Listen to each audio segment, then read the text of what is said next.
তারকাদের cinema box অফিসে ভালো করলে বা তাদের চাহিদার উপর ভিত্তি করে তারা পারিশ্রমিক বাড়িয়ে থাকেন। কখনো কখনো এমনও হয় যে একটি সিনেমার বাজেটকেও ছাড়িয়ে যায় এই সিনেমার প্রধান তারকার পারিশ্রমিক।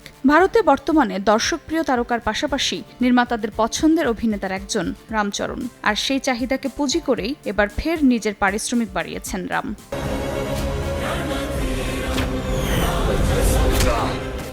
ভারতীয় গণমাধ্যমের তথ্য অনুযায়ী সবশেষ গেম চেঞ্জার সিনেমার জন্য ৯৫ থেকে ১০০ কোটি রুপি পারিশ্রমিক নিয়েছিলেন রাম। এদিকে RC-16 শিরোনামে নতুন একটি সিনেমার কাজ হাতে নিয়েছেন তিনি। আর নতুন এই সিনেমার জন্যই আবারও নিজের পারিশ্রমিক বৃদ্ধি করছেন তিনি।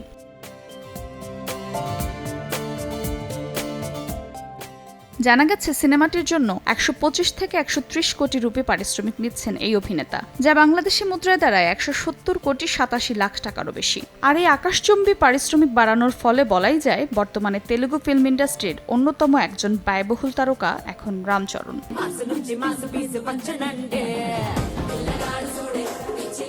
নির্মাতা বুচিবাবুর পরিচালনায় স্পোর্টস ড্রামা ঘরানার সিনেমা হবে RC-16। এই সিনেমায় রামচরণের বিপরীতে অভিনয় করতে দেখা যাবে শ্রীদেবী কন্যা জাহ্নবী কাপুরকে। প্রথমবার রামচরণের বিপরীতে কাজ করবেন জাহ্নবী।